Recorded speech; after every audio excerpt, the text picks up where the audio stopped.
حدیث قدسی ہے کہ اگر تم پانی کی بوند بوند کو ترستے ہو تو میں تمہیں بارشوں سے اور نہروں سے نواز دوں گا۔ اگر تم پھلوں کو ترستے ہو تو میں تمہیں باغات کا مالک بنا دوں گا۔ اگر تم اولاد کو ترستے ہو تو میں تمہاری قوت کو بڑھا کر یعنی تمہیں بیٹوں سے نواز کر تمہیں سکون اور اطمینان بخش دوں گا۔ اگر تم استغفار کرتے رہو گے فقل تستغفروا، قرآن میں واضح طور پر یہ الفاظ آئے۔ بسم اللہ الرحمن الرحیم۔ السلام علیکم، دعوت نور کی پوری فیملی کو میرا پیار بھرا سلام۔ استغفار اور اس کی میریکل سٹوری آج آپ کے ساتھ شیئر کرنے جا رہی ہوں کہ کس طرح استغفار، صرف یہ ایک استغفر اللہ پڑھنے سے آپ اپنی زندگی کے اندر جو اندھیرے چھائے ہوئے، جو مشکلات آپ کے اوپر آئی ہوئی ہے، یا آپ کو لگتا ہے کہ بس اب میں ایک ایسے اندھیرے بند دروازے یا بند گلی میں بند ہو گیا ہوں کہ جس کا رستہ باہر نکلنے کا اب مجھے نظر نہیں آ رہا ہے۔ سٹوری تو میں آپ سے ضرور شیئر کروں گی، لیکن پہلے آپ کو میں یہ ضرور بتاتی چلوں کہ ہمارے اوپر یا ہماری زندگی میں جو بھی مصیبتیں اور پریشانیاں آتی ہے، ان کی سب سے بڑی وجہ اکثر یہی ہوتی ہے جو اعمال ہم نے کیے ہوئے ہوتے ہیں۔ ہم یہ ضرور سرچ کر رہے ہوتے ہیں اور یہ ضرور دیکھ رہے ہوتے ہیں کہ اس مشکلات کا کیا وظیفہ ہے، یا یہ جو مشکلات یا یہ اندھیرے میرے اوپر آئے ہوئے یہ کیوں ہے، میں ہی کیوں ان مشکلات میں پھنسا ہوا۔ کیا میں نے اور آپ نے کبھی یہ غور کیا ہے کہ ہماری زندگیوں میں یہ جو کالی گھٹا چھائی ہوئی ہے، یہ میرے اور آپ کے اعمال کی وجہ سے ہی آئی ہے۔ جو ہمارے گناہ ہم سے سرزد ہوتے ہیں، وہ گناہ جو کہ ہم بڑی آسانی سے اپنے الفاظوں کے نشتر کے ذریعے دوسروں کے دلوں کے اوپر اس قسم کے وار کرتے کہ ان کو دکھ پہنچتا ہے، اور جانے انجانے میں ہمیں پتہ بھی نہیں چلتا۔ ہم ایسے کام کرتے ہیں کہ ان سے دوسروں کے لیے مشکلات کھڑی ہو جاتی ہے۔ کیا آپ نے کبھی سوچا ہے کہ یہ کیا گناہ نہیں ہے؟ ہم کیوں دوسروں کے لیے آسانیوں کا سبب نہیں بنتے؟ ہم اپنے الفاظ کو ایسا کیوں نہیں بنا دیتے کہ ہم دوسروں کے لیے مسیحا بن جائے، یا ہمارے الفاظ کسی کے لیے مرہم بن جائے؟ وہ غلط الفاظ کہہ دینے سے کیا وہ مشکل دور ہو جائے گی؟ اس طرح کا رویہ اور ماتھے پر تیوری چڑھا کر دوسروں کے لیے جو مشکلات ہماری وجہ سے ہوئی ہے، تو اللہ تعالیٰ کو یہ بات کس قدر گرا گزرتی ہے، تو ہماری زندگیاں بھی خود مشکلات سے گزرنا شروع ہو جاتی ہے، اور یکے بعد دیگرے وہ مشکلات اتنی بڑی ہو جاتی ہے کہ ہمارا جو اپنے رب کے اوپر یقین ہے وہ کم ہونے لگتا ہے، اور ہمیں ایسا لگتا ہے کہ یہ مشکل بہت بڑی ہے۔ کوئی بھی مشکل اتنی بڑی نہیں ہے کہ وہ اللہ تعالیٰ کی رحمت سے اس سے آگے چلی جائے۔ اللہ تعالیٰ کی رحمت اور اس کی معافی اور اس کا کرم اور اس کا فضل دنیا کی ہر چیز سے بہت بڑی ہے۔ بس کبھی کبھار جو ہمارے اعمال کی وجہ سے ہمارا عقیدہ ہے اور جو ہمارا ایمان ہے وہ کم ہونے لگتا ہے۔ تو آپ سے میں نے کہہ دیا کہ ایک اس چیز کے اوپر ضرور نظر رکھے کہ ہم کہاں پر کس کے لیے مشکلات کا سبب بن رہے، ہمارے وہ کون سے اعمال ہیں جو کہ اللہ کو اچھے نہیں لگ رہے ہیں اور ہمارے لیے یکے بعد دیگرے مصیبتیں کھڑی ہو رہی ہے۔ تو آپ کے ساتھ میں شیئر کرنے جا رہی ہوں کہ استغفار کا ایک ایسا عمل، ایک ایسا عادت جس کو کرنے سے آپ اپنی مشکلوں کو نہ صرف ختم ہوتے ہوئے دیکھیں گے بلکہ زندہ معجزات، میں ہمیشہ کہتی ہوں زندہ معجزات آپ اپنی آنکھوں سے دیکھیں گے، کیونکہ اللہ تعالیٰ آپ کو وہاں سے رزق دیتا ہے، وہاں سے آپ کی جو مشکل ہے اس کا دروازہ آپ کے لیے کھول دیتا ہے جہاں سے آپ کا گمان بھی نہ ہو۔ یہ میں نہیں کہتی ہوں، یہ قرآن میں بار بار ہر جگہ آیا ہے، اور اللہ تعالیٰ سورہ بقرہ میں فرماتے ہیں کہ اللہ تو ان لوگوں کے ساتھ ہے جو صبر کرنے والے۔ اللہ تعالیٰ ہمیں بہترین اور خوش اسلوبی سے صبر کرنے والا بنائے۔ اچھا، تو استغفار کا جو یہ عمل ہے جو میں آپ کے ساتھ شیئر کرنے جا رہی ہوں، اس عمل کو، یہ جو ایک نمبر ہے، اس نمبر کے ساتھ آپ نے استغفار کرنا ہے، اور یہ ہے 7000 مرتبہ استغفار آپ نے ایک دن میں پڑھنا ہے۔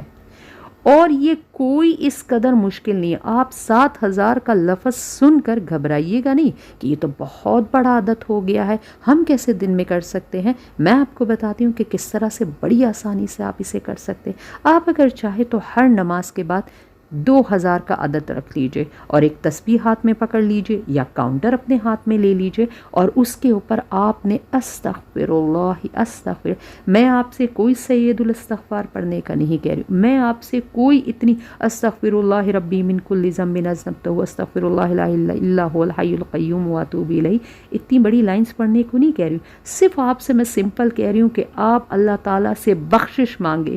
دل سے توبہ کرے، اور جب بھی آپ اس وظیفے کو کرنے لگے آپ کا دھیان اس پر نہیں ہونا چاہیے کہ نمبر کتنے بڑھ رہے، بھائی 100 ہو گیا، 200 ہو گیا، 500 ہو گیا، نہیں، آپ نے اس کے اوپر دھیان نہیں دینا ہے۔ آپ نے ہر استغفار جو پچھلی استغفار کہی تھی نا اس سے زیادہ دل جمی سے پڑھنی ہے، اور کوشش کیجئے کہ کس طرح سے خضوع پیدا ہو، کس طرح سے خشوع پیدا ہو، اور میرا جو کنیکشن ہے نا وہ اللہ تعالیٰ سے ہو۔ آپ جب بھی یہ استغفار کا ورد کرتے رہیں، اور آپ اگر دیکھ رہے ہیں کہ میرا جو یہ دل ہے اس پر سے بوجھ کم ہو رہا ہے، میں اپنے آپ کو اللہ تعالیٰ کے قریب محسوس کر رہا ہوں، تب آپ سمجھ لیجئے گا کہ آپ ایک صحیح ڈائریکشن میں جا رہے ہیں۔ میں نے آپ کو وہ ذریعہ بھی بتا دیا جس سے آپ کو پتہ لگے، اور اگر آپ کو لگے نا کہ آپ کا دل تو سٹل وہی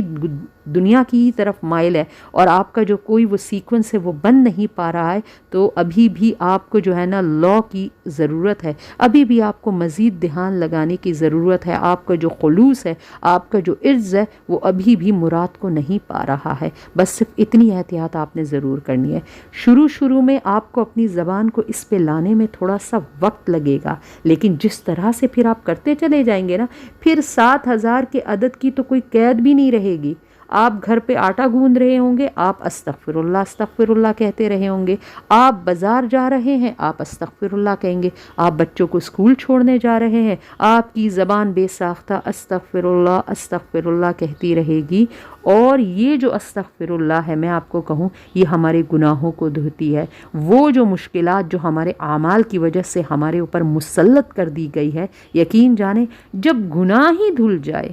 جب کوئی، آپ یوں اندازہ لگا لے، ایک دفعہ صحابہ کرام ایک مجلس میں بیٹھے ہوئے تھے اور آپس میں باتیں کر رہے تھے کہ ہم اللہ تعالیٰ کی تسبیح کرتے رہتے ہیں، تمہید کرتے رہتے، کوئی سبحان اللہ پہ زور کہہ رہا تھا، کوئی الحمدللہ پہ، کوئی اللہ اکبر پہ، کوئی لا الہ الا اللہ پہ، تو انہوں نے کہا استغفار، تو ایک بحث چل رہی تھی کہ کون سا زیادہ بہتر ہے۔ تو ان میں سے ایک صحابی نے کہا، میں آپ کو ایک بڑی آسان بات بتاتا ہوں، اگر ایک کپڑے کے اوپر میل کچیل لگا ہوا ہے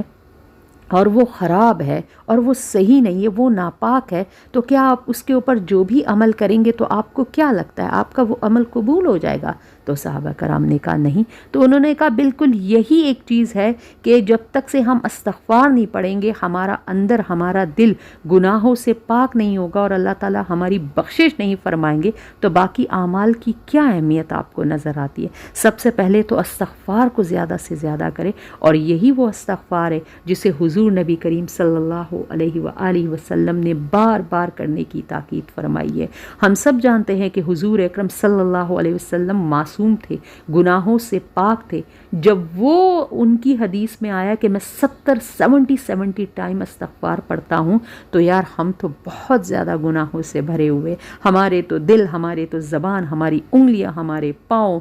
ہمارے کان، ہر چیز گناہ سے آلودہ ہو چکا ہے، ہمارا دل تو گناہوں کی کالک سے کالا ہو چکا ہے۔ تو مجھے تو آپ کو، جب وہ 70 مرتبہ کرتے تھے تو ہمیں لازم ہے کہ ہم کم از کم 7,000 مرتبہ تو ضرور کریں نا ایک دن میں، اور یہ کرنا کوئی مشکل نہیں ہے۔ مختلف اوقات کے ساتھ ان کو باندھ لیجئے، رستے میں جا رہے ہیں تو کاؤنٹر کو اپنے ہاتھ پہ لگا دیجئے اور اسے بس دباتے رہے، آپ کے عدد پورے ہوتے چلے جائیں گے۔ ایک تو یہ کہ آپ کی زبان ہر وقت ذکر میں تر رہے گی، اور آپ کا وقت آپ کے لیے بہت ہی زیادہ بیش قیمت فائدہ کا اور اجر کا سبب بن جائے گا۔ دوسرا یہ کہ آپ کا اجر بھی لکھا جاتا رہے گا، اور آپ کے گناہ دھلتے رہیں گے، اور آپ کی جو مشکلات ہے وہ دور ہو دیں۔ اب چاہے وہ مشکل یہ ہے کہ آپ کی اولاد نہیں ہو رہی، چاہے وہ مشکل ہے کہ گھر میں رزق کی تنگی ہو رہی ہے، کسی بھائی یا بہن کی جو نوکری ہے، کام ہے، کاروبار میں گھاٹا ہو رہا ہے، وہ سب بھی اللہ تعالیٰ دور کر دے گا۔ آپ کے گھر میں ناچاکی ہے اور گھر کے جو ماحول ہے وہ اس قدر سازگار نہیں ہے کہ اس کے اندر کوئی انسان رہ سکے،